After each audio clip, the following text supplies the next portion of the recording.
Cleopatra VII co-ruled ancient Egypt for almost 30 years. She was not Egyptian, but was part of a dynasty of Macedonian rulers founded by Ptolemy, who served as a general under Alexander the Great during his conquest of Egypt in 332 BC. Much of what is known about her life comes from the work of Greco-Roman scholars, particularly Plutarch. She was born in 69 BC to the ruling Ptolemaic pharaoh Ptolemy XII, and his wife, and likely half-sister, Cleopatra V. She was well educated and could speak several languages. At the age of 18, after the death of her father, she ruled alongside her 10-year-old brother, Ptolemy XIII. A long-held royal Egyptian practice, she likely married her brother. The Egypt she inherited owed a large debt to the Romans, and the country was in the midst of a famine and drought. After only 2 years of ruling, her brother's advisors acted against her, and she was forced to flee Egypt to Syria. She raised an army and started a civil war against her brother. Meanwhile, Julius Caesar made his way to Egypt, a welcomed guest of Cleopatra's brother. Cleopatra sought Caesar's support, but rather than sending people on her behalf to speak with Caesar, who at the time held Alexandria, she went to him personally after hearing that he had affairs with royal women. One historical account says that she was bound inside a bed sack to be smuggled into the palace to meet Caesar. Dressed in an attractive manner, she charmed Caesar with her wit. When her brother realized what she was doing, he incited a riot and was quickly arrested by Caesar, who calmed the crowd. Caesar and Ptolemy fought until Ptolemy was forced to flee. Then Caesar restored Cleopatra to the throne, along with her younger brother Ptolemy XIV, who was 13 years old at the time. Again, it is believed that she married her brother.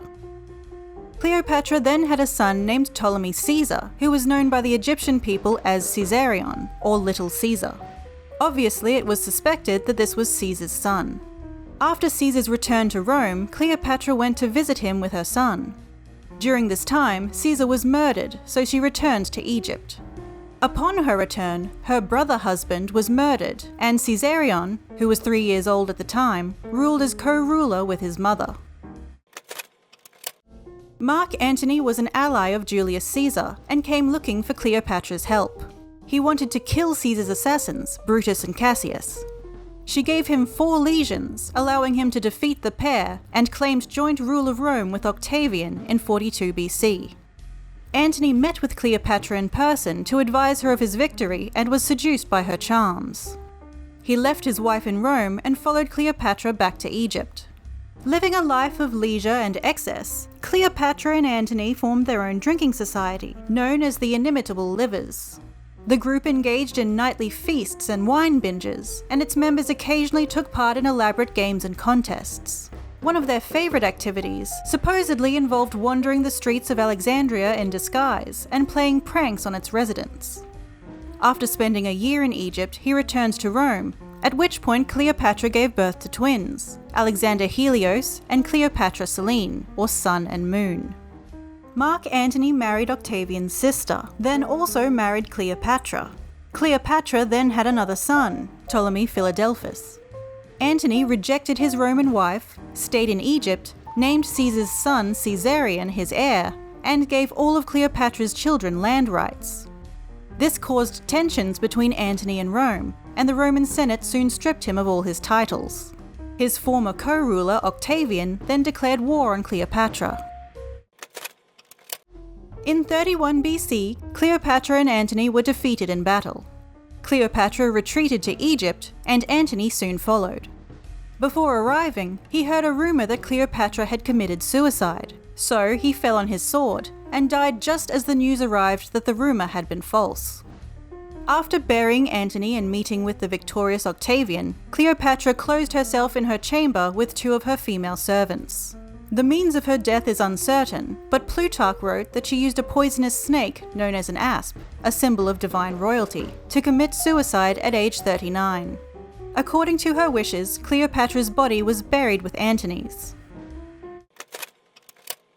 Contemporary Egyptian sources suggest that Cleopatra was loved amongst her people. Unlike her Ptolemaic forebearers, who spoke Greek and observed Greek customs, Cleopatra identified as a truly Egyptian pharaoh, She learned the Egyptian language and commissioned portraits of herself in the traditional Egyptian style. Under her rule, Egypt was the richest nation in the Mediterranean, and the last to remain independent from the rapidly expanding Roman Empire. Though Roman propaganda painted Cleopatra as an evil temptress who used her sex appeal as a political weapon, she was actually more renowned for her intellect than her appearance. She spoke as many as a dozen languages and was educated in maths, philosophy, and astronomy. There's actually evidence that Cleopatra wasn't particularly attractive. Coins with her portrait show her with manly features and a large hooked nose, though some historians contend that she intentionally portrayed herself as masculine as a display of strength.